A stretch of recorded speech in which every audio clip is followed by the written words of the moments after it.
On the evening of June 2, 2007, in the suburb of Overland Park, Kansas, an 18-year-old woman left her family home to buy a gift for her boyfriend.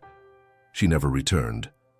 What began as a routine shopping trip in broad daylight from a crowded retail district would expose critical gaps in emergency response systems, ignite a national debate over privacy versus public safety, and ultimately reshape telecommunications law across nearly half the United States. This is the story of Kelsey Smith, the man who took her life and the legal legacy that now bears her name. A chilling true story of how investigative persistence, forensic evidence, and one family's refusal to accept delay converged to deliver justice, but not soon enough to save a life. Before we go deeper, subscribe if you love real crime documentaries like this one, and tell me in the comments where you're watching from. Your engagement helps us bring you more in-depth investigative content every week. To understand how a young woman could vanish in minutes from a commercial parking lot under the watch of multiple surveillance cameras, and why it took 4 critical days to locate her body despite available technology, we must first understand the 2 people at the center of this case. The victim, whose disciplined upbringing and close family ties made her disappearance instantly alarming, and the predator, whose outwardly ordinary life concealed a pattern of violence that had been overlooked, excused, or simply never prosecuted. Kelsey Ann Smith was born on May 3, 1989, in Overland Park, the second largest city in Kansas, situated in the northeastern corner of the state near the Missouri border. She was the third of 5 children born to Gregory and Melissa Smith, known to friends and family as Greg and Missy. The Smith household was structured, warm, and tightly bonded. Greg Smith had served in the United States Navy before spending more than 20 years in law enforcement as a police officer, eventually retiring to focus on his family. Missy Smith worked in healthcare, balancing a demanding hospital career with the responsibilities of raising 5 children. Their home operated on clear expectations: discipline, accountability, communication. Every member of the family was expected to share their plans, inform others if they would be late, and respect curfews. It was not an oppressive environment, but one built on mutual respect and a shared understanding that safety required transparency. Kelsey embodied those values. She was punctual, responsible, and consistently told her parents where she was going and who she would be with. Friends and teachers described her as lively, sociable, and remarkably talented. She sang, danced, played multiple instruments including the clarinet, and participated in school theater productions and choir performances. She was also athletic.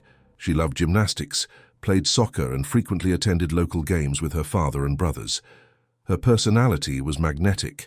She had a quick sense of humor, a wide circle of friends, and an ease with people that left positive impressions wherever she went. Since childhood, Kelsey had dreamed of becoming a veterinarian, driven by a deep love for animals. In her senior year of high school, she worked with the local orchestra, performing at community events. Over the course of just 6 months, she saved enough money to buy her first car, a 1987 Buick Regal. Her parents, concerned about the age and safety of the vehicle, offered to help her purchase something newer. But for Kelsey, the car represented independence and pride. She politely declined their help. In her final year of high school, Kelsey began dating a young man named John Smith. For her, the relationship felt like something out of a storybook: immediate, deep, mutual. They welcomed the new year of 2007 together and became nearly inseparable. John, a year older, was described by both families as mature and responsible, treating Kelsey with genuine care and respect. Both sets of parents supported the relationship. There was nothing to oppose. In May 2007, Kelsey turned 18 and graduated from high school. Shortly after, she received acceptance into a respected Kansas college, where she planned to pursue her dream of becoming a veterinarian. These were the happiest days of her young life. She had earned admission to her dream school. She was in a loving relationship with a young man who was preparing to propose. Her future seemed bright, stable, and full of promise. Tragically, those joyful days would be her last. On June 2, 2007, Kelsey and John were about to celebrate their 6-month anniversary. John had been planning the evening for weeks. He had commissioned a custom engagement ring, booked a reservation at a restaurant, and envisioned the night as the beginning of their shared future. Kelsey had no idea John was planning to propose. She only knew she wanted to surprise him with a thoughtful gift of her own. That Saturday afternoon, she styled her hair, applied makeup, dressed nicely, and drove to a Target store located just 10 minutes from her family's home. Nothing about the day hinted at the tragedy that was about to unfold. Around 7 o'clock in the evening, she called her mother to say she had found a present for John, but was still searching for the perfect gift bag. Something romantic. Missy suggested she check the shopping mall across the street from Target, convinced she would find the right one there. Kelsey thanked her, promised she would be home soon, and reminded her that John was coming to pick her up at 8 o'clock. That phone call was the last time Missy Smith ever heard her daughter's voice. When John arrived at the Smith home at 8 o'clock that evening, holding a bouquet of flowers, he was stunned and alarmed to find Kelsey missing. Her parents were equally distressed. It was completely unlike Kelsey to ignore calls or texts. She had disappeared in broad daylight from a crowded commercial area, and yet no one seemed to have noticed. Greg Smith, drawing on his law enforcement background, immediately began searching for her. Together with his two eldest children, Steve and Lindsay, he drove to the Oak Park Mall where they discovered Kelsey's car parked outside near a side entrance. There was a brief flicker of hope. Perhaps she was still inside the mall, shopping or distracted. But after thoroughly checking every floor, every store, and speaking with sales staff and security guards, it became painfully clear that she was nowhere to be found. When the family returned to Kelsey's car, they noticed it appeared untouched.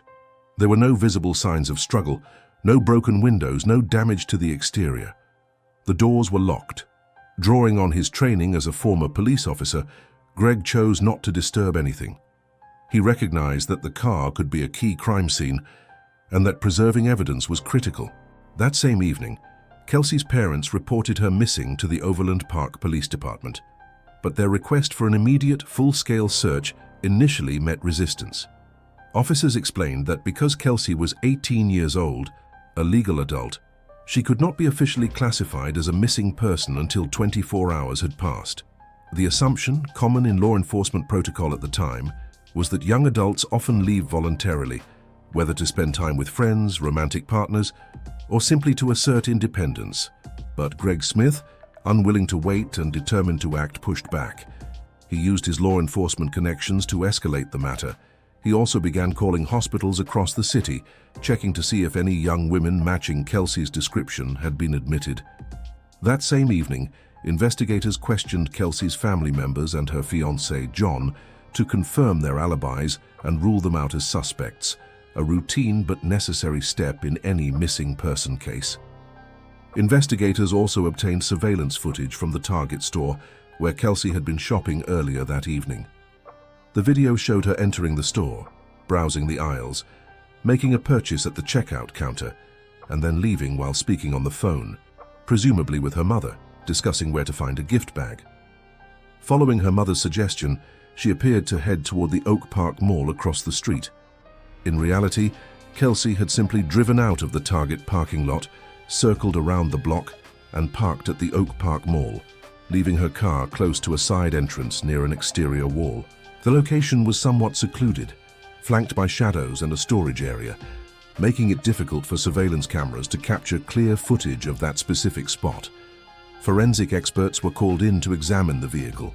From the outside, it appeared completely undisturbed. Inside, the gift she had purchased for John lay on the passenger seat. Her backpack, containing personal belongings, a tablet, and a wallet holding approximately $300 in cash, remained in the back seat. Robbery was quickly dismissed as a motive. Nearly all of Kelsey's belongings had been left untouched. It appeared she had only taken her cell phone and credit card with her, likely intending to make a quick stop inside the mall.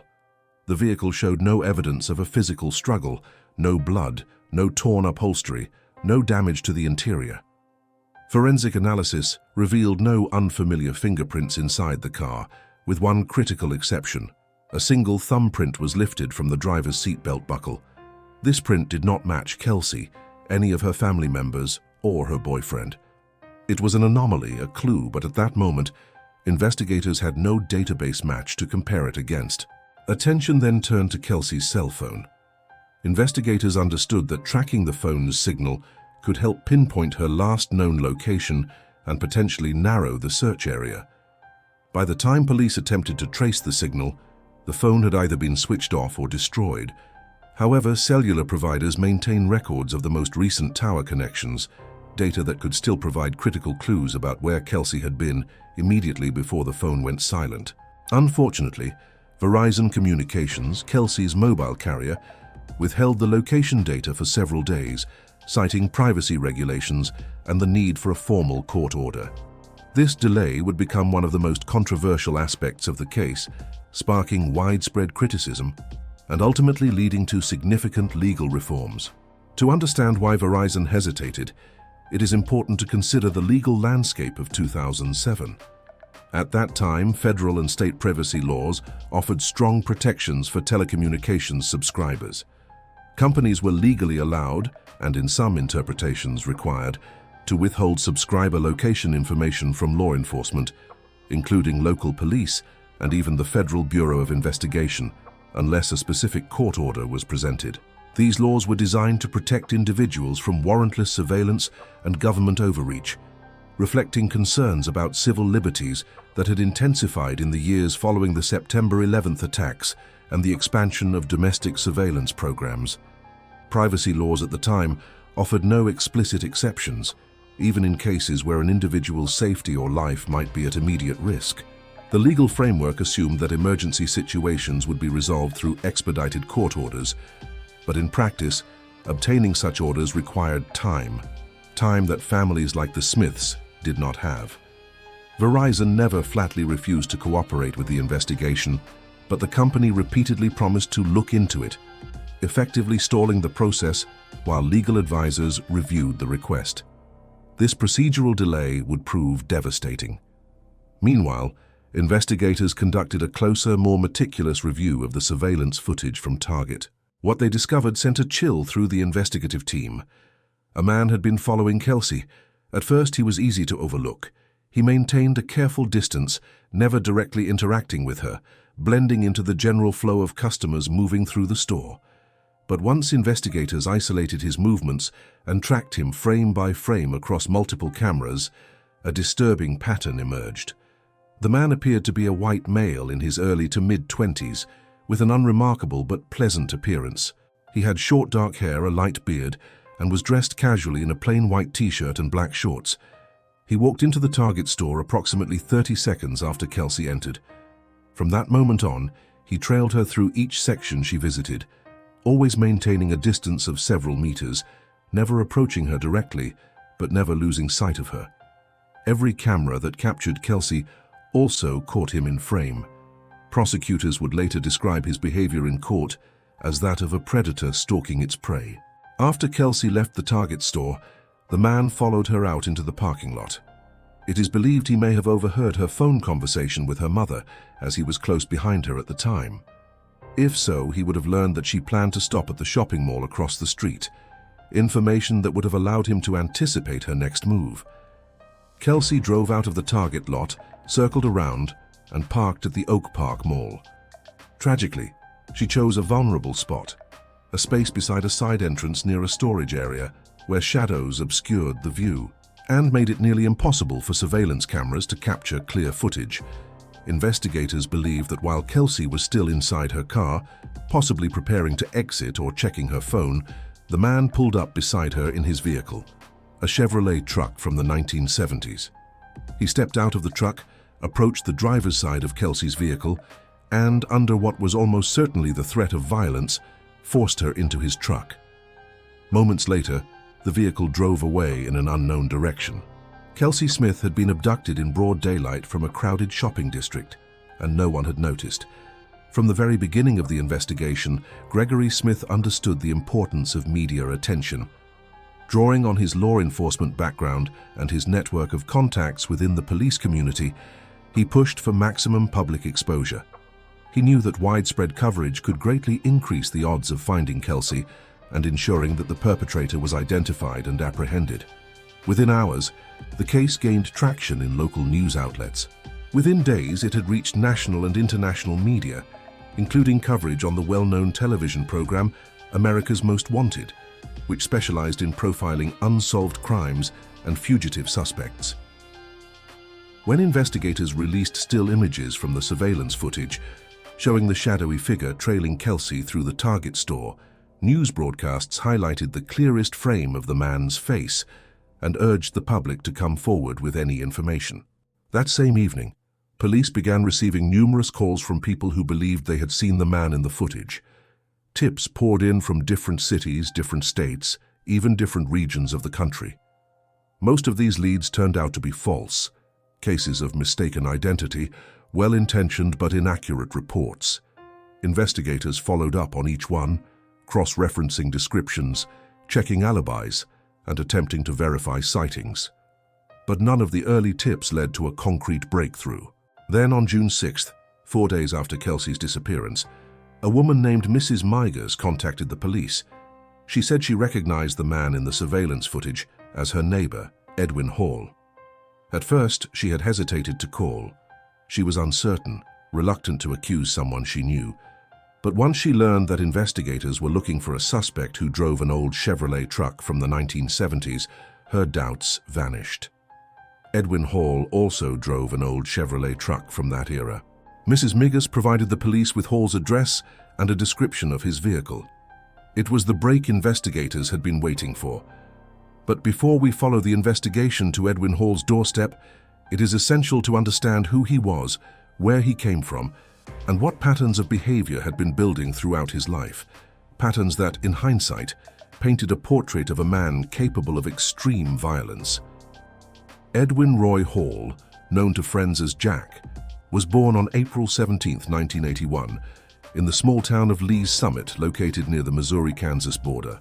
He was the second child in a family plagued by poverty, instability, and dysfunction. Edwin's early years were marked by neglect and abuse. His parents drank heavily, used drugs, and treated their children with cruelty. Later in life, during legal proceedings, Hall claimed that when he was only 5 years old, he was sexually abused by his uncle, his father's brother. This allegation was never definitively confirmed or disproven.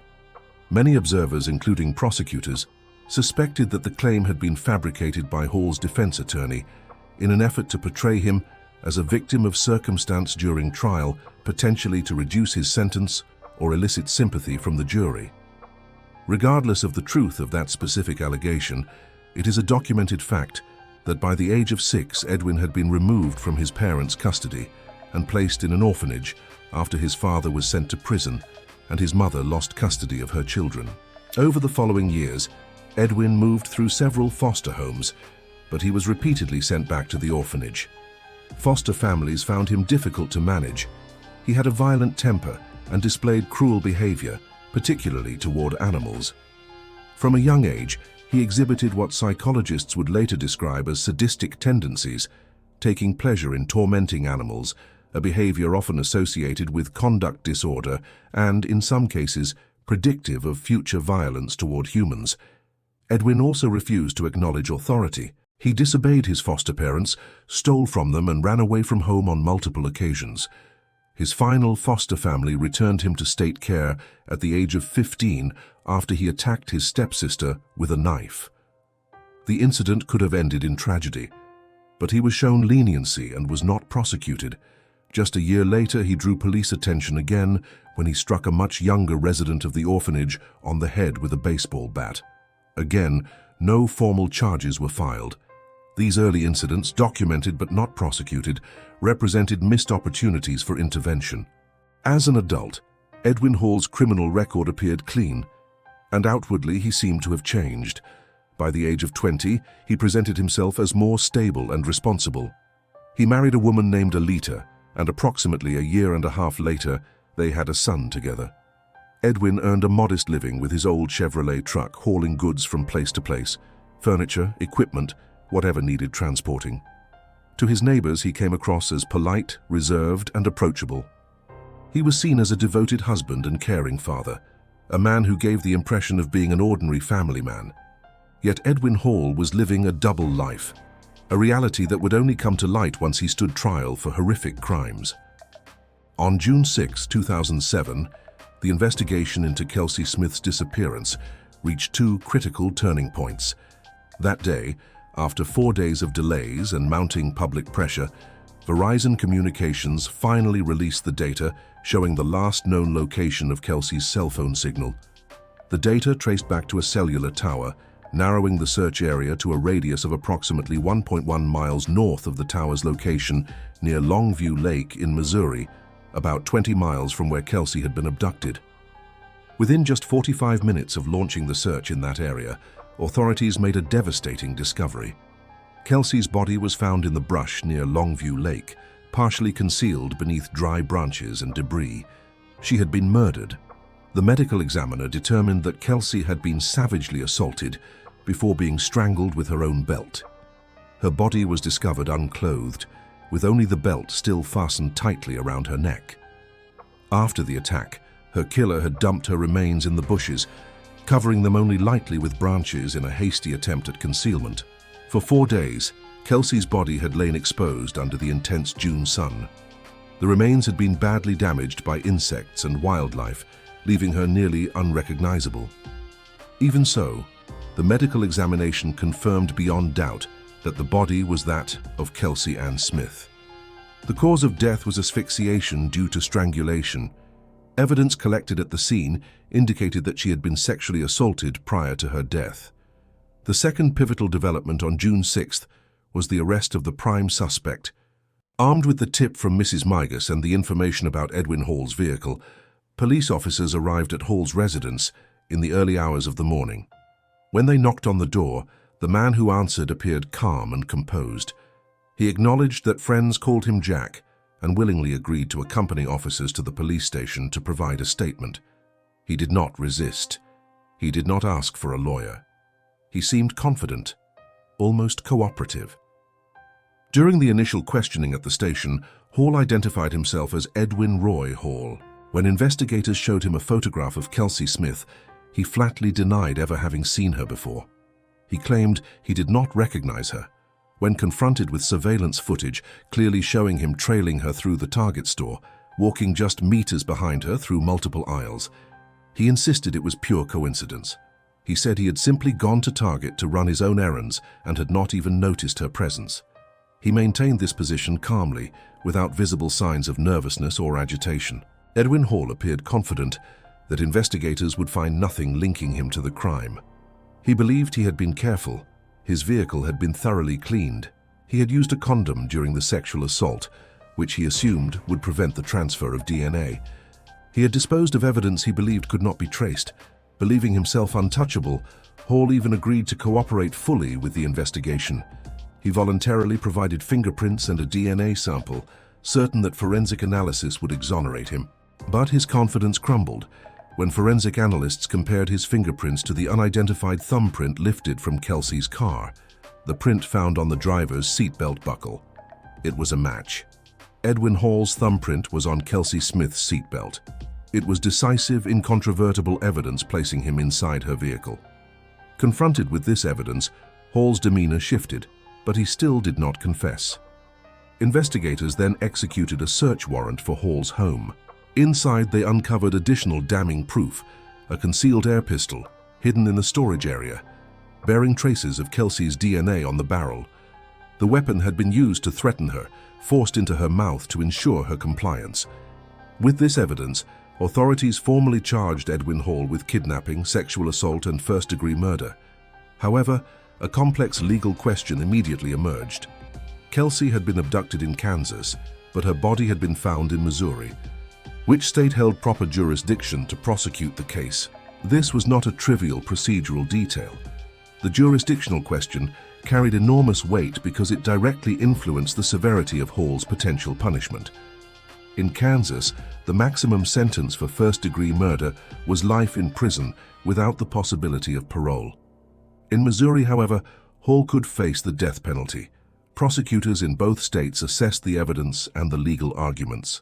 Ultimately, the decision was made to try Hall in Kansas, where the kidnapping had occurred, and where much of the physical evidence had been collected. He would face multiple life sentences, but not capital punishment. As the trial approached, Edwin Hall and his defense attorney recognized the overwhelming strength of the evidence against him. The thumbprint on the seatbelt was irrefutable.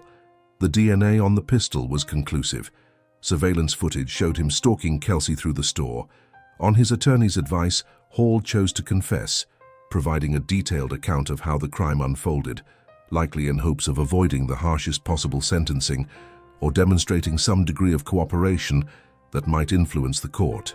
In his confession, Hall admitted that he had noticed Kelsey as soon as she entered the Target store and had decided to follow her.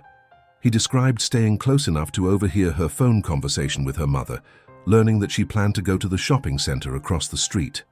He waited until he was certain she was alone, then followed her to the Oak Park Mall parking lot. When Kelsey parked in a secluded spot near the side entrance, Hall saw his opportunity. Armed with the air pistol, he approached her vehicle as she sat in the driver's seat. Kelsey had pulled the seatbelt across her body, but had not yet fastened it. Hall forced his way partially into the car, stopping her from securing the belt. This was the moment his thumbprint was left on the buckle. He then forced the barrel of the pistol into her mouth, threatening her life and compelling her to move into his truck. With the weapon trained on her, Hall directed Kelsey where to drive. He instructed her to head toward a remote wooded area near the Missouri-Kansas state border, close to Longview Lake. Once there, he forced her out of the truck and led her into the brush away from the road and out of sight. It was there that he sexually assaulted her and then strangled her with her own belt. Afterward, he concealed her body beneath scattered branches, returned to his truck and drove home. He then meticulously scrubbed the interior of the vehicle, removing fingerprints, DNA, and any trace of Kelsey's presence. He hid the pistol inside his home, confident it would never be found. When asked by investigators to explain his motive, Hall could not or would not provide a coherent answer. In one chilling moment during questioning, he made an indifferent comment about Kelsey's appearance, remarking on what he described as her fantastic legs. The comment revealed a disturbing detachment, an inability or unwillingness to see Kelsey as a human being rather than an object. During the investigation, several other women and girls who had been victimized by Hall's actions came forward. It was revealed that he had coerced a 14-year-old neighbor into sexual activity through threats and intimidation. He had harassed a local waitress at a restaurant and had fled without paying his bill. As a result, charges of corruption of a minor, harassment, and theft were added to the existing accusations against him. These additional charges painted a fuller picture of Hall's behavior, a pattern of predatory conduct, manipulation, and disregard for the rights and safety of others, particularly women and girls. During the trial, Hall's defense attorney attempted to appeal to the court's sympathy by highlighting his client's troubled childhood, his alleged victimization, his lack of parental care, and his upbringing in foster homes and orphanages. The defense's argument was that Hall had been shaped by circumstances beyond his control, that his violent behavior was the product of trauma and neglect rather than inherent evil. The prosecution countered by presenting the full scope of Hall's actions: the calculated stalking, the use of a weapon to terrorize a young woman, the sexual assault, the murder, and the callous concealment of her body. The jury was unmoved by the defense's appeals. Edwin Hall's wife, Alita, attended every court session but remained silent in the courtroom. She never spoke in his defense. She never testified on his behalf. Her silence spoke volumes. On September 16, 2008, a judge in Johnson County, Kansas, sentenced Edwin Roy Hall to 27 consecutive life terms without the possibility of parole. The sentence reflected the gravity of his crimes: kidnapping, sexual assault, first-degree murder, corruption of a minor, harassment, and theft. Upon hearing the verdict, Hall turned to face the Smith family, seated in the courtroom, and apologized. Then he broke down in tears. Whether his tears reflected genuine remorse or simply the realization that he would spend the rest of his life in prison is a question that remains unanswered. Edwin Roy Hall is currently serving his sentence at the Hutchinson Correctional Facility in Kansas, where he will remain until his death. The case also led to significant legal reform. Verizon Communications' hesitation to provide the last known location of Kelsey's phone for 4 days drew widespread public criticism.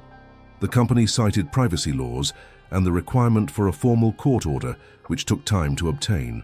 While the delay ultimately would not have saved Kelsey's life, Investigators believe she was killed within hours of her abduction.